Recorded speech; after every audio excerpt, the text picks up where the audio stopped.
Hi friends, ಎಲ್ಲರೂ ಹೇಗಿದ್ದೀರಾ? ಎಲ್ಲರೂ ತುಂಬ ಚೆನ್ನಾಗಿದ್ದೀರಾ ಅಂದ್ಕೊತೀನಿ.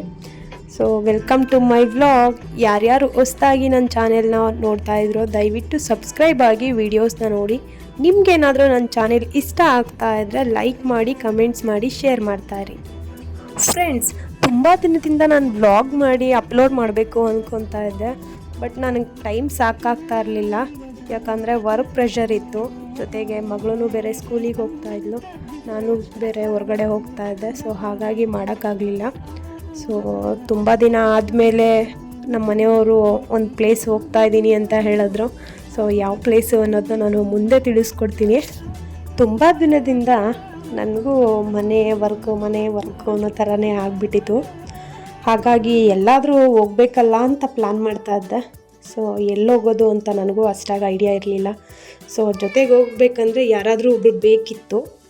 ಹಾಗಾಗಿ ನಮ್ಮ ಮನೆಯವರು ಹೇಗೂ ಲಾಂಗ್ ಡ್ರೈವ್ ಹೋಗ್ತಾ ಇದ್ದೀನಿ ಅಂತ ಹೇಳಿದ್ರು.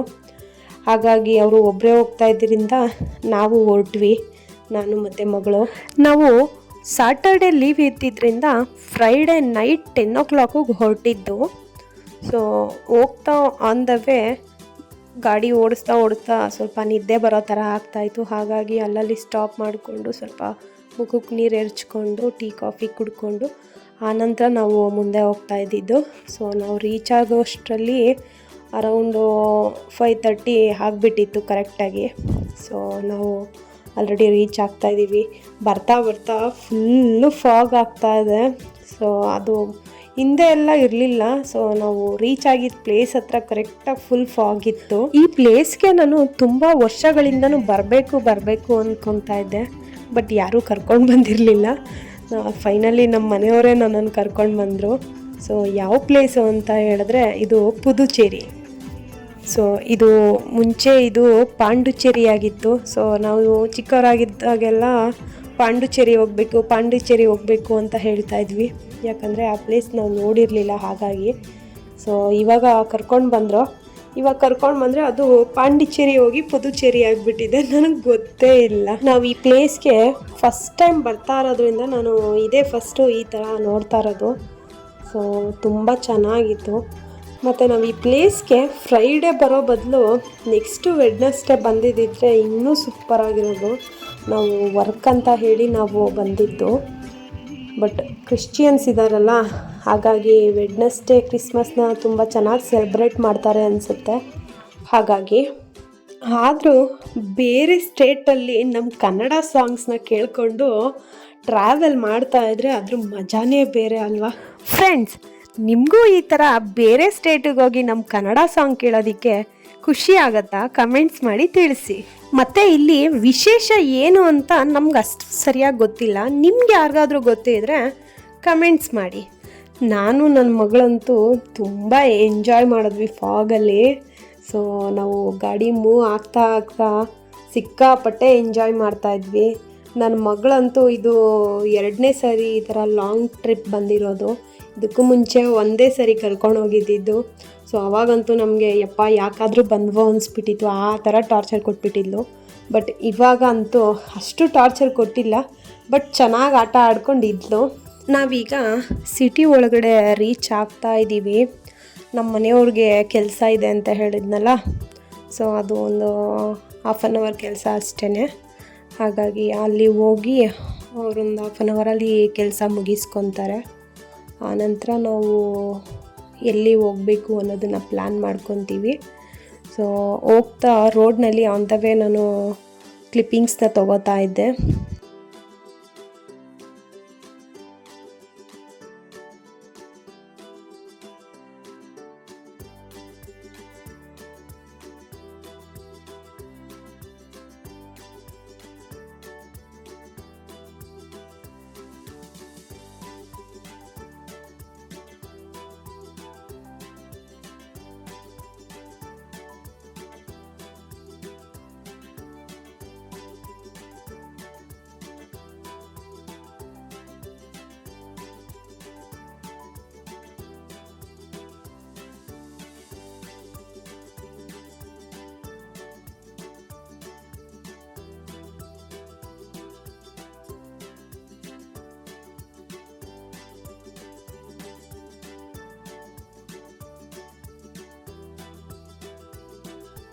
ಫ್ರೆಂಡ್ಸ್, ನಮ್ಮ ಮನೆಯವ್ರ ಕೆಲಸ ಎಲ್ಲ ಮುಗಿಸ್ಕೊಂಡು ನಂತರ ನಾವು ವೈಟ್ ಟೌನ್ ಹತ್ರ ಬಂದ್ಬಿಟ್ಟು ಗಾಡಿ ಪಾರ್ಕಿಂಗ್ ಮಾಡಿದ್ವಿ.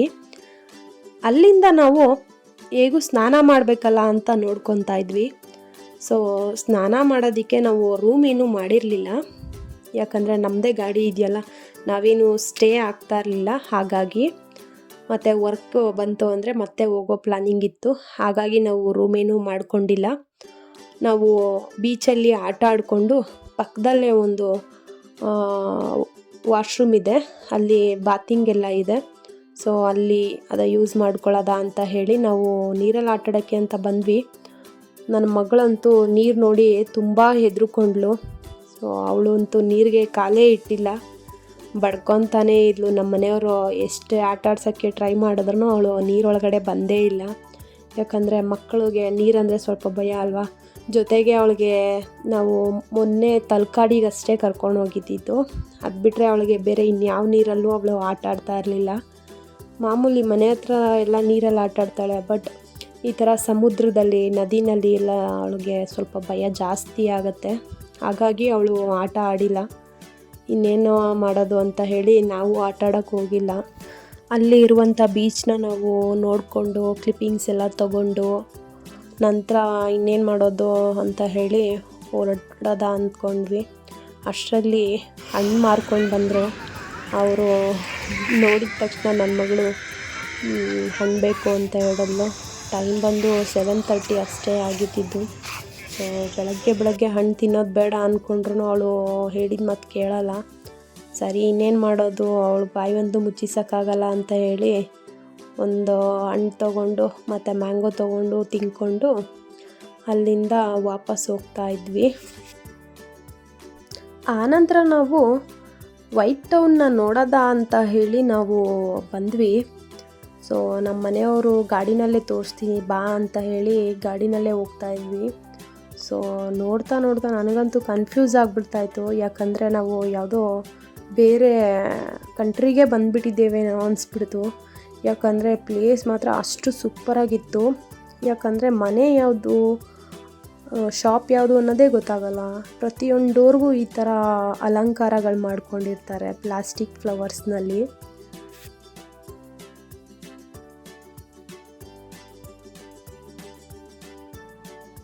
ನನ್ನ ಮಗಳು ನೀರಲ್ಲಿ ಆಟ ಆಡಿಲ್ವಲ್ಲ ಅಂತ ಹೇಳಿ ನಮ್ಮ ಮನೆಯವರು ಒಂದು ಸ್ವಲ್ಪ ಹೊತ್ತು ಈ ವೈಟ್ ಟೌನ್ ಇದೆಯಲ್ಲ, ಇಲ್ಲಿ ರೋಡು ಮನೆಗಳು ಎಲ್ಲನೂ ನೋಡಿಕೊಂಡು ಆನಂತರ ಮತ್ತೆ ಬೀಚ್ ಹತ್ರ ಹೋಗೋದ, ಆವಾಗ ಮತ್ತೆ ಆಟ ಆಡ್ತಾಳೇನೋ ನೋಡೋದ ಅಂತ ಹೇಳಿದ್ರು. ಸರಿ ಅಂತ ಹೇಳಿ ಅವಳಿಗೆ ನಾವು ರೋಡಲ್ಲಿ ಪ್ಲೇಸಸ್ನ ತೋರಿಸ್ಕೊಂಡು ಹೋದ್ವಿ. ಸೊ ಮನೆಗಳೆಲ್ಲ ತುಂಬ ಚೆನ್ನಾಗಿದ್ವು, ರೋಡ್ಗಳಾಗಿರ್ಬೋದು. ಮತ್ತು ಅಲ್ಲಿ ಜಾಸ್ತಿ ಲೇಡೀಸ್ ಎಲ್ಲರೂ ಸೈಕಲ್ಗಳನ್ನೇ ತುಳಿತಾಯಿದ್ರು. ಸೊ ಒಂಥರ ಚೆನ್ನಾಗಿತ್ತು. ಸೊ ಇಲ್ಲಿ ವಿನಾಯಗಾರ್ ಟೆಂಪಲ್ ಇದೆ. ಸೊ ನಾವು ಸ್ನಾನ ಮಾಡಿಲ್ದಿರೋದ್ರಿಂದ ಒಳಗಡೆ ಹೋಗಲಿಲ್ಲ. ಫಸ್ಟು ಟಿಫನ್ ತಿಂದು ಆನಂತರ ನನ್ನ ಮಗಳನ್ನ ಮತ್ತೆ ಬೀಚ್ ಹತ್ರ ಕರ್ಕೊಂಡೋಗಿ ನೀರಲ್ಲಿ ಆಟ ಆಡ್ತಾಳ ಕೇಳಿಕೊಂಡು ನೀರಲ್ಲಿ ಆಟ ಆಡಿದರೆ ಓಕೆ, ಆಟ ಆಡಿಲ್ಲ ಅಂದರೆ ಮತ್ತೆ ಸ್ನಾನ ಮಾಡಿಕೊಂಡು ನಂತರ ಟೆಂಪಲ್ ಹೋಗ್ಬಿಟ್ಟು ಹೋಗೋದ ಅಂತ ಅಂದ್ಕೊಂಡು ಬಂದ್ವಿ. ಫಸ್ಟು ಟಿಫನ್ ಮಾಡೋದ ಅಂತ ಹೇಳಿ ಬಂದರೆ ಇಲ್ಲಿ ನೋಡಿ ನಾವು ಆನಿಯನ್ ದೋಸೆ ಕೇಳಿದ್ದು. ಅವರು ಕರೆಕ್ಟಾಗಿ ಆನಿಯನ್ ದೋಸೆ ಕೊಟ್ಟಿದ್ದಾರೆ. ಬಟ್ ಈ ಥರ ಆನಿಯನ್ ದೋಸೆ ಕೊಟ್ಟಿದ್ದಿದ್ರೆ ನಮ್ಮ ಕಡೆ ಜಗಳನೇ ಮಾಡಿಬಿಡೋರೇನೋ. ಜೊತೆಗೊಂದು ಪೊಂಗಲ್ಲು ಮತ್ತು ಇನ್ನೂ ಒಂದು ಪ್ಲೇಟು ಪುಡಿ ದೋಸೆ ಎಲ್ಲ ಆದಮೇಲೆ ಒಂದು ಕಪ್ ಕಾಫಿ ಕುಡಿದು ಆನಂತರ ಮತ್ತೆ ಹೊರಟ್ವಿ. ಸೊ ಮತ್ತೆ ನಾವು ನನ್ನ ಮಗಳನ್ನ ಕೇಳಿದ್ವಿ, ಆಟ ಆಡೋದ ಅಂತ ಎಲ್ಲ ಕೇಳಿದೆ. ಸೊ ಅವಳು ಏನು ಮಾಡಿದ್ರು ಒಪ್ಕೊಂಡಿಲ್ಲ. ಸರಿ ಇನ್ನೇನು ಮಾಡೋದು ಅಂತ ಹೇಳಿ ಹೋಗಲಿ ಸ್ನಾನ ಮಾಡ್ಕೊಂಡು ಬಂದುಬಿಡೋದ ಅಂತ ಹೇಳಿ ನಾವು ಸ್ನಾನಕ್ಕೆ ಅಂತ ಹೇಳಿ ಹೊರಟ್ವಿ. ಸೊ ನೋಡ್ತಾ ಇರ್ಬೋದು, ಇದು ಹಾಸ್ಪಿಟಲ್ ಅಂತೆ. ಸೊ ಸೇಮ್ ಮನೆ ಥರನೇ ಇದೆ. ಇಲ್ಲಿ ಹಾಸ್ಪಿಟಲ್ಗಳು ಒಳ್ಳೆ ಮನೆ ಥರನೇ ಇರುತ್ತೆ, ಮತ್ತು ಶಾಪ್ಗಳೂ ಸಹ ಇದೇ ಥರ ಇರ್ತವೆ. ಸೊ ಯಾವುದು ಶಾಪು, ಯಾವುದು ಮನೆ, ಯಾವುದು ಹೋಮ್ ಸ್ಟೇ ಯಾವುದು ಗೊತ್ತಾಗಲ್ಲ.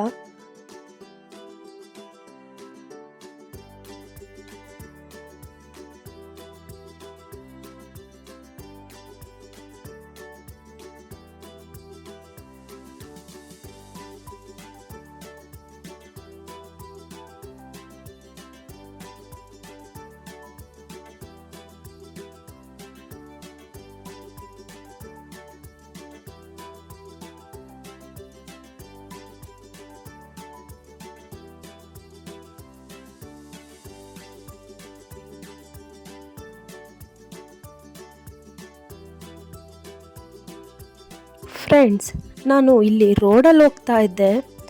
ರೋಡಲ್ಲಿ ಹೋಗುವಾಗ ನಾನು ಇದೊಂದು ಮೆನುನ ನೋಡಿದೆ. ಸೊ ಏನಿದು ಹೊಸ್ದಾಗಿ ಇದೆಯಲ್ಲ, ಇದೇನು ಶಾಪಾ ಏನಿದು ಅಂದ್ಕೊಂಡು ಒಳಗಡೆ ಹೋದೆ. ಒಳಗಡೆ ಹೋದ್ಮೇಲೆ ನನಗೆ ಗೊತ್ತಾಗಿದ್ದು ಇದು ಶಾಪು.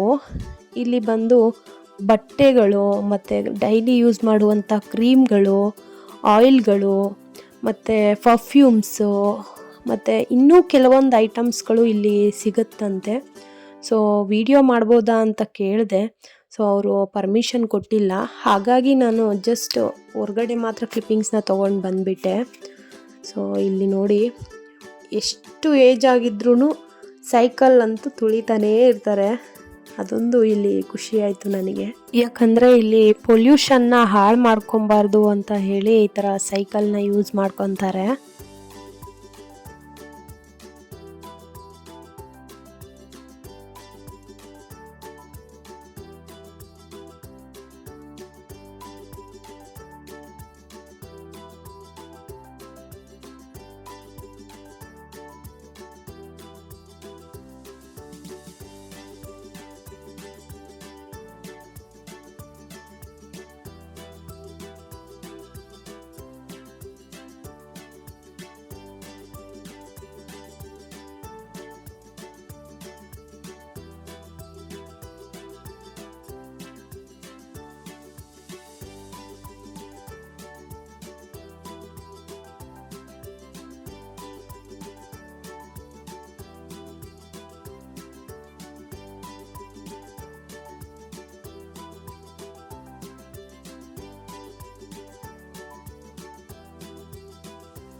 ಫ್ರೆಂಡ್ಸ್, ಇಲ್ಲಿ ಸೈಕಲ್ನಲ್ಲಿ ಕರ್ಕೊಂಡೋಗಿ ಪ್ಲೇಸ್ಗಳನ್ನ ತೋರಿಸ್ತಾರಂತೆ. ಪರ್ ಹವರ್ಗೆ 400 ರುಪೀಸ್ ಅಂತೆ ಒಬ್ಬರಿಗೆ. ಮತ್ತು ಇಲ್ಲಿಂದ 2 ಕಿಲೋಮೀಟರ್ ಹೋಗ್ತಾರಂತೆ, ಮತ್ತು ರಿಟರ್ನ್ 2 ಕಿಲೋಮೀಟರ್ ಕರ್ಕೊಂಡು ಬರ್ತಾರಂತೆ. ಸೊ ಅದಕ್ಕಾಗಿ 400 ರುಪೀಸ್ ಆಗುತ್ತಂತೆ. ಸೊ ಟೋಟಲ್ 4 ಕಿಲೋಮೀಟರ್ ಇರೋದಕ್ಕೆ 400 ರೂಪಾಯಿ ತೊಗೊತಾರೆ. ನಮಗೆ ಇದು ತುಂಬ ಜಾಸ್ತಿ ಅನ್ನಿಸ್ತು, ಅದಕ್ಕೆ ನಾವು ಹೋಗೋಕ್ಕೆ ಹೋಗಿಲ್ಲ. ವಾಕಬಲ್ ಡಿಸ್ಟೆನ್ಸ್ ಇದೆಯಲ್ಲ, ಸೊ ಇಲ್ಲೇ ಓಡಾಡಿಬಿಟ್ವಿ ನಾವಂತೂ.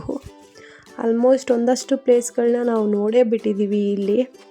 ಮತ್ತಿನ್ನೇನು ಸೈಕಲ್ನಲ್ಲಿ ಹೋಗಿದ್ದು ವೇಸ್ಟ್ ಅನಿಸುತ್ತೆ. ಸೊ ಹಾಗಾಗಿ ನಾವು ಹೋಗೋಕ್ಕೆ ಹೋಗಿಲ್ಲ. ಮತ್ತು ಯಾರಿಗಾದರೂ ಅರ್ಜೆಂಟ್ ಇರೋರು, ಬೇಗ ಬೇಗ ಪ್ಲೇಸ್ಗಳನ್ನ ನೋಡಬೇಕು ಅನ್ನುವಂಥವರು ಕೊಟ್ಟು ಹೋಗಬಹುದು. ಯಾಕಂದರೆ ಪಾಪ ಅವರು ಕಷ್ಟಪಟ್ಟು ಸೈಕಲ್ನ ತುಳಿಬೇಕಲ್ವ, ಅದು ತುಂಬ ಕಷ್ಟ ಆಗುತ್ತೆ ಅವರಿಗೂ. ಮತ್ತು ಅವ್ರಿಗೂ ಹೊಟ್ಟೆಪಾಡು ನಡಿಬೇಕಲ್ಲ. ಸೊ ಹೇಗೋ ಅವರು ಜೀವನ ನಡೆಸ್ಕೊತಾರೆ. ಹಾಗಾಗಿ ಫ್ರೆಂಡ್ಸ್, ನಾವು ರೋಡಲ್ಲಿ ಹೋಗುವಾಗ ಇಲ್ಲಿ ಶಾಪ್ ನೋಡಿದ್ವಿ. ಇದು ಪಿಜ್ಜಾ ಶಾಪ್ ಅಂತೆ. ಸೊ ನೋಡೋಕ್ಕೆ ಎಷ್ಟು ಚಿಕ್ಕದಾಗಿದೆ ಅಂದರೆ. ನಂತರ ನಮಗೆ ಇಲ್ಲಿ ಮ್ಯೂಸಿಯಂ ಸಿಕ್ತು. ಸೊ ಮ್ಯೂಸಿಯಂ ನೋಡೋದಾ ಅಂತ ಹೇಳಿ ನಾವು ಹೋಗ್ತಾ ಇದ್ದೀವಿ. ಇಲ್ಲಿ ನೋಡಿ, ಪುದುಚೇರಿ ಮ್ಯೂಸಿಯಂ ಅಂತ ಇದೆ. ಸೊ ಇಲ್ಲಿ ತುಂಬ ಹಳೆಯ ವಸ್ತುಗಳನ್ನೆಲ್ಲ ನೋಡ್ಬೋದು. ಇನ್ನು ನನ್ನ ಮಗಳಂತೂ ದೊಡ್ಡ ತೀಟೆ ಸುಬ್ಬಿ, ರೋಡಲ್ಲಿ ನಾನೇ ನಡ್ಕೊಂಡು ಬರ್ತೀನಿ ಅಂತಾಳೆ. ಅಕ್ಕಪಕ್ಕ ವೆಹಿಕಲ್ಸ್ ಎಲ್ಲ ಬರ್ತಾವೆ. ಸೊ ಹೇಳಿದ ಮಾತಂತೂ ಕೇಳೋದೇ ಇಲ್ಲ. ಇಲ್ಲಿ 18-19ನೇ ಶತಮಾನದಲ್ಲಿ ಕೆತ್ತಿರುವಂತಹ ಕಲಾಕೃತಿಗಳನ್ನು ನಾವು ನೋಡ್ಬೋದು. ಇವುಗಳನ್ನು ಹೊರಗಡೆನೇ ಇಟ್ಟಿದ್ದಾರೆ. ಸೊ ಮ್ಯೂಸಿಯಂನಲ್ಲಿ ವಿಡಿಯೋಗೆ ಎಕ್ಸ್ಕ್ಯೂಸ್ ಇಲ್ಲ, ಪರ್ಮಿಷನ್ ಕೊಡಲ್ಲ ಅಂತ ಹೇಳಿದ್ರು. ಸರಿ ಅಂತ ಹೇಳಿ ನಾವು ಮಾತ್ರ ಹೋಗಿ ನೋಡ್ಕೊಂಡು ಬರೋದಾ ಅಂದ್ಕೊಂಡು ಸೊ ಹೊರಟ್ವಿ. ಪರ್ ಹೆಡ್ಗೆ 10 ರುಪೀಸ್ ಚಾರ್ಜಸ್ ಮಾಡಿದ್ರು. ಸೊ ತುಂಬ ಜಾಸ್ತಿ ಇದ್ದಾಗ ಇನ್ನೂ ಜಾಸ್ತಿ ಚಾರ್ಜಸ್ ಮಾಡ್ತಾರೆ. ನಂತರ ನಾವು ನೋಡಿಕೊಂಡು ಹೊರಗಡೆ ಬಂದು ಮಗುಗೆ ಆಟ ಆಡ್ಸೋದಾ ಅಂತ ಹೇಳಿ ಇಲ್ಲಿ ಪಾರ್ಕ್ನ ನೋಡಿದ್ವಿ. ಪಾರ್ಕ್ನಲ್ಲಿ ಮಕ್ಕಳಿಗೆ ಟ್ರೈನ್ ಇದೆಯಂತೆ. ಸಾಟರ್ಡೆ ಸಂಡೇ ಮಾತ್ರ ಅದು ಮೂವ್ ಆಗೋದಂತೆ, ಬಟ್ ಕ್ಲೋಸ್ ಆಗಿತ್ತು. ಸರಿ ಅಂತ ಹೇಳಿ ನಾವು ಮತ್ತೆ ಬೀಚ್ ಹತ್ರ ಬಂದ್ವಿ. ಇಲ್ಲಿ ನನ್ನ ಮಗಳು ಸುಮ್ಮನೆ ಡ್ಯಾನ್ಸ್ ಮಾಡ್ತಾಯಿದ್ಲು ಒಬ್ಬಳೇ ನಿಂತ್ಕೊಂಡು. ಸಾಂಗ್ ಇಲ್ಲ ಏನಿಲ್ಲ, ಸುಮ್ಮನೆ ಡ್ಯಾನ್ಸ್ ಮಾಡ್ತಾಯಿದ್ಲು. ಸೊ ವೀಡಿಯೋಸ್ ತೊಗೊಂಡು ಆನಂತರ ಸ್ವಲ್ಪ ಹೊತ್ತು ಮತ್ತೆ ಅಲ್ಲಿ ಟೈಮ್ನ ಸ್ಪೆಂಡ್ ಮಾಡಿಕೊಂಡು, ಮತ್ತು ಅಲ್ಲಿ ಅಲೆಗಳೆಲ್ಲ ತುಂಬ ಜಾಸ್ತಿ ಇದ್ವು. ಬೆಳಗ್ಗೆ ಬಂದಾಗ ಇಷ್ಟೊಂದು ಅಲೆಗಳಿರಲಿಲ್ಲ. ಅಲೆ ಜಾಸ್ತಿ ಇರೋದ್ರಿಂದ ಯಾರನ್ನೂ ಆಟ ಆಡೋಕ್ಕೂ ಸಹ ಬಿಡ್ತಾ ಇರಲಿಲ್ಲ. ಸುತ್ತಲೂ ಪೊಲೀಸ್ನವರು ನಿಂತ್ಕೊಂಡು ವಾಚ್ ಮಾಡ್ತಾಯಿದ್ರು.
ಫ್ರೆಂಡ್ಸ್, ನಾವು ಈಗ ಯಾವ ಪ್ಲೇಸ್ನೂ ನಾವು ನೋಡ್ತಾ ಇಲ್ಲ.